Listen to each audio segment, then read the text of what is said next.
তারা ইতিহাস সৃষ্টিকারী মানুষ। চাকসুর জিয়াস দেখতে মনে হয় আলিয়া মাদ্রাসার কাবুলি ছাত্র, ঠিক আছে মনে হয় না?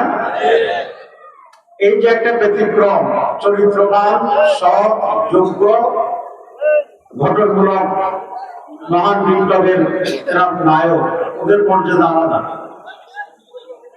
এবং ওরা বাংলাদেশের ছাত্র রাজনীতির ইতিহাসে নতুন মাইল ফলক তৈরি করেছে। ঢাকা বিশ্ববিদ্যালয়ের ইতিহাসে কোন নির্বাচনে, সুষ্ঠু নির্বাচনে একটি দল সকল আসন পেয়েছে, এর কোন নজির নেই। ঢাকা বিশ্ববিদ্যালয়ের ইতিহাসে একটি প্যানেল আর একটি প্যানেলের চেয়ে 3 গুণ বেশি ভোট পেয়ে কেউ 5,000, তারা পেয়েছে 15,000, এই নজিরও নেই। ঢাকা বিশ্ববিদ্যালয়ের ইতিহাসে প্রায় সবগুলো হলে বিজয় অর্জন করার ইতিহাস আছে। সুতরাং দেখতে ফরহাদকে আমার মতো ছোটখাটো মনে হয়, কি পুরাটাই ভালো কি ধন্যবাদ মরিস, ঠিক আছে না? আলহামদুলিল্লাহ, তারা বাংলাদেশের পরিবর্তন সূচনা করেছে এই দেশে। আমি যখন বলেছি কলকাতায় আসতে হবে, তার ব্যস্ততা ছিল, সারা দেশে তাদেরকে চায়, 300 আসলে তাদেরকে চায়। আলহামদুলিল্লাহ সে আসছে কষ্ট করে, আমরা কিন্তু কথা জানাচ্ছি। আমাদের এই 14 গ্রামে এবার জনগণের ভিতরে পরিবর্তনের যে সূচনা, আকাঙ্ক্ষা এবং সিরিয়াসনেস, এটা অত্যন্ত আনন্দের ব্যাপার। আলহামদুলিল্লাহ তারা সেখানে আজকে যে মিটিং হচ্ছে, এটা মনে হয় ঢাকার পল্টনের একটা জনসমাবেশের মতো, ঠিক কিনা? চতুর্দিকে মানুষ, উপচে পড়া ভিড়। অতীতে এই চিত্র তারা সেখানে আর দেখা গেছে কিনা আমি জানি না। এটা একটা স্বতঃস্ফূর্ততার প্রমাণ। এটা শুধু আজকে তারা নয়, সারা বাংলাদেশ। কারণ 56 বছরের ব্যর্থতা রাজনীতির ইতিহাসের পর রক্ত জীবনের বিনিময়ে যে মানুষের আকাঙ্ক্ষা তৈরি হয়েছে, মানুষের প্রত্যাশা তৈরি হয়েছে নতুন বাংলাদেশ গড়ার জন্য, পরিবর্তনের জন্য, তারই একটি প্রতিফলন হচ্ছে আজকে টেকনাফ থেকে তেঁতুলিয়া পর্যন্ত বাংলাদেশের পরিবর্তনের পক্ষের মানুষের জোয়ার এবং ঢেউ। প্রিয় ভাইরা, বক্তব্য খুব বেশি নেই, কারণ আপনারা আমাকে চিনেন, আমি আপনাদেরকে চিনি। এই নির্বাচন একটি গুণগত পরিবর্তন নিয়ে আসে। এর আগেও 12 বার নির্বাচন হয়েছে, 10 12 বার নির্বাচনে শুদ্ধ হোক অশুদ্ধ হোক, ক্ষমতার পালাবদল হয়েছে, কিন্তু কতগুলো বিষয়ে কোনো পরিবর্তন হয়নি। দল পরিবর্তন হয়েছে, মন্ত্রী প্রধানমন্ত্রীর নাম পরিবর্তন হয়েছে, ক্ষমতার মস্তদে বিভিন্ন নামের মানুষের সেখানে দিয়েছে, কিন্তু কতিপয় বিষয়ে কোনো পরিবর্তন হয়নি। সকলের ভিতরে একটা ঐক্য ছিল। সেই ঐক্যটা কি? দুর্নীতির ব্যাপারে সকলে ঐক্য ছিল। কোন সরকারের সময় দুর্নীতি কমেনি। এখন আমরা যাদের সাথে কম্পিট করছি, তারা যখন ক্ষমতায় ছিল, বাংলাদেশ দুর্নীতিতে 3 বার চ্যাম্পিয়ন হয়েছে। সুতরাং আমরা যদি আবার দুর্নীতি চাই, তাহলে সেখানে ভোট দিতে হবে। আবার যদি আমরা একটি নৈরাজ্য চাই, যেটা ফরহাদ বলছেন সংক্ষেপে, তাহলে উল্টা দিকে ভোট দিতে হবে। আর যদি আমরা একটি নিরাপদ, উন্নত, নতুন বাংলাদেশ চাই, তাহলে আজকে যে জোট তৈরি হয়েছে 11 দিনের জোট, সেই জোটের সে ব্যাপারে কমিটমেন্ট আছে। আর এই 14 গ্রামে আমরা সবসময় চেষ্টা করছি একটি সহাবস্থানের জন্য। আপনারা জানেন, যখন 5ই আগস্ট নতুন বিপ্লব সূচিত হয়েছিল, আমি তখন জেলে ছিলাম। আমাকে 22শে জুলাই যৌথ বাহিনী ঢাকা থেকে গ্রেপ্তার করে কেন্দ্রীয় কারাগারে পাঠিয়েছিল। 5 আগস্ট বিপ্লবের পক্ষে আমার হাতে এনে জেল সুপার ফোন দিল, স্যার এখন দেশ স্বাধীন হয়ে গেছে, আপনি জেল থেকে কথা বলতে পারবেন।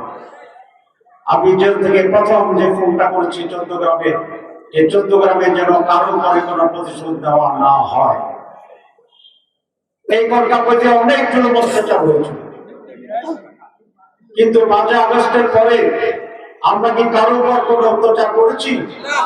আমরা কোনো প্রতিশোধ নিয়েছি? এই যে 2জন ইয়াং ছেলে তরুণ, তারা জন্মগতভাবে চোখ হারাই আসে নাই, তারা আমাদের মতো 2টা চোখ ছিল, একই ইউনিয়নে একই জায়গায় 2টা তরুণের চোখ মুখে ফেলছে, যে বিশংসতা কি হতে পারে। কিন্তু তার পরিবর্তে সুযোগ আসার পর আমরা করিনি। কেন করিনি? আমরা এটা চাই না,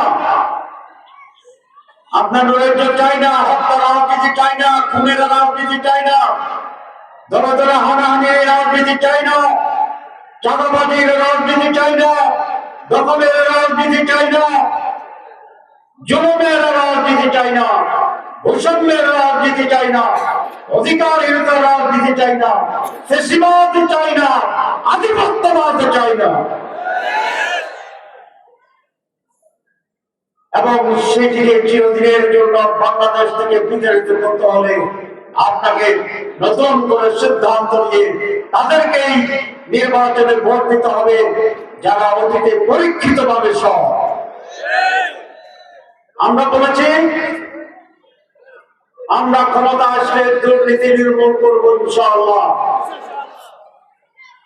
এটা আমাদের ওয়াদা নয়, এটা আমাদের পরীক্ষিত সত্য। 44 জন মন্ত্রী ছিল, 2জন জামাত ইসলামী, সেই 2জনের কোন দুর্নীতি খুঁজে পাওয়া যায় না। আমাদের প্রায় 62 জন এমপি ছিল বিভিন্ন সময় বিভিন্ন জায়গা, কোন এমপির বিরুদ্ধে দুর্নীতির প্রমাণ করা সম্ভব হয় না। সুতরাং আমরা পরীক্ষা দিয়ে পাশ করেছি যে আমরা দুর্নীতিমুক্ত এবং সৎ সংগঠনের নাম বাংলাদেশ জামাত ইসলাম। এই হল জাতীয় ব্যাপার। চট্টগ্রামেও আপনারা আমাকে চিনেন, আমি 91 সালে নির্বাচনের প্রথম অংশগ্রহণকারী, যখন আমার বয়স মাত্র 31 বছর। সেবারে চট্টগ্রামের লোকেরা আমাকে ফুল ভোট দিয়েছিলেন। আমি কিছু ভোটের ব্যবধানে সেকেন্ড হই। কাজী জাফর ভাই সেবা নির্বাচিত হয়েছিলেন। এরপর থেকে প্রতিটি নির্বাচনেই জনগণ আমাকে বেশি ভোট দিয়েছিল, কিন্তু কারচুপি এবং জোর জবরদস্তির কারণে সবসময় রেজাল্ট হয়নি। 2001 সালে আমি 1,09,000 ভোট পেয়ে সেদিন নির্বাচিত হয়েছিলাম। আমার প্রতিদ্বন্দ্বী 54,000 ভোট পেয়েছিল, ডবল ভোট আমি পেয়েছিলাম। সেই সময় চট্টগ্রামে কোনো খুনাখুনি হয়নি, কোন হত্যার ঘটনা ঘটেনি, কারো বাড়িতে আগুন লাগানো হয়নি, কারো দোকান জোর করে দখল করা হয়নি, কোন চাঁদাবাজি ট্যাক্স আমরা বসাইনি। এটা আপনার সাক্ষী আছে। সুতরাং এর পরের ইতিহাস শুধু চট্টগ্রামের নয়, বাংলাদেশে নির্বাচনের পর ইতিহাস। দিনের ভোট আগের দিন রাত হয়ে যাওয়ার ইতিহাস। নির্বাচনের আগেই নমিনেশন পেপারের সাবমিশনের সাথে সাথে 154 জন বিনা প্রতিদ্বন্দ্বিতায় নির্বাচিত ঘোষণা করা হয়েছিল। এটাই ছিল বাংলাদেশ। সেটার পরিবর্তে, সেটার বিনিময়ে আজ আমরা এই পরিস্থিতি পেয়েছি যেখানে উন্মুক্ত ভাবে আপনি কথা বলতে পেরেছি। আমি তারাশাহীবাসী, কনকাবাসীর কাছে এই নিবেদন জানাবো, আসুন পরিবর্তনের সূচনার জন্য, নতুন বাংলাদেশের জন্য, নতুন চট্টগ্রামের জন্য আমরা আবার ঐক্যবদ্ধ হই। উন্নয়নের জন্য আপনাদের কিছু দাবি আছে এখানে দেখলাম। এক হচ্ছে গ্যাস। আপনাদের কাছে গ্যাসের লাইন আছে, কিন্তু এখানে গ্যাস আসেনি, ঠিক কিনা? আপনাদের আগে কিছু বিদ্যুৎ বাকি আছে, আমরা অনেক বিদ্যুৎ দিয়েছিলাম সে সময়, এবং কয়েকটি সংযোগ সড়কের দাবি দিলাম। আল্লাহ যদি বাঁচায়, আল্লাহর ইচ্ছায় সাহায্য এবং আপনাদের সহযোগিতা যদি একটি নির্বাচিত হই, এই সমস্ত দাবি পূরণ করা মোটেই কঠিন হবে না ইনশাআল্লাহ।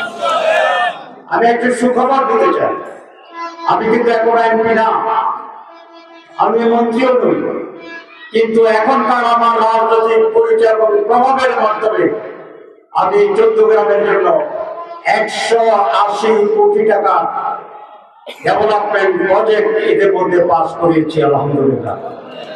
সবার ব্যবধানে কয়েকশো রাস্তা তৈরি হবে চট্টগ্রামে, আমাকে একটি নাও হবে, কারণ সরকার থেকে অনুমোদন করে দেওয়া হয়েছে। সুতরাং এমপি না হয়ে যদি করার সুযোগ হয়, যদি আপনারা লিগেল রাইটস আমাকে দেন, আমার যদি উন্নয়নের সেই ছাবি আমার হাতে আসে, তাহলে যে দাবি আপনারা করেছেন এই চেয়ে অনেক বেশি দাবি পূরণের সুযোগ হবে বলে আমি দৃঢ়ভাবে আস্থাশীল ইনশাআল্লাহ। শুধু কন্টাপতি ইউনিয়নে নয়, আমরা পুরো চট্টগ্রামের 45 কিলোমিটার যে বর্ডার আছে, আমার চিন্তা হচ্ছে আমরা এটাকে একটা ইন্ডাস্ট্রিয়াল জোন হিসাবে অফিসিয়ালি ডিক্লার করব। এখানে ইন্ডাস্ট্রি গড়ে উঠবে, হাজার হাজার তরুণের শিক্ষিত অশিক্ষিত মানুষের কর্মসংস্থান হবে, তার 50% লোকাল গভর্নমেন্ট চট্টগ্রাম থেকে দিতে হবে। এরকম একটি ক্রস করে দেবো ইনশাআল্লাহ, যাতে চট্টগ্রামে যুবকদের ভিতরে বেকারত্ব না থাকে। সুতরাং আসুন আমরা সকলে মিলে দলমত নির্বিশেষে আমরা ঐক্যবদ্ধ থাকি। আমি বিভিন্ন জায়গায় বলি, প্রত্যেকে এক দল করবে না, বিভিন্ন দলের লোক থাকবে, এটাই স্বাভাবিক। কিন্তু চট্টগ্রামের উন্নয়নের জন্য দল আমার যাই চলুক না কেন, আমরা উন্নয়নের সম্পর্কে ঐক্যবদ্ধ ভাবে 12 তারিখে দাঁড়িপাল্লা মার্কায় ভোট দিয়ে জাতি এবং চট্টগ্রামের মুক্তি সংগ্রামের এই পথকে আমরা ত্বরান্বিত করবো, এই আহ্বান জানিয়ে আমি আমার বক্তব্য শেষ করছি। আল্লাহ হাফেজ।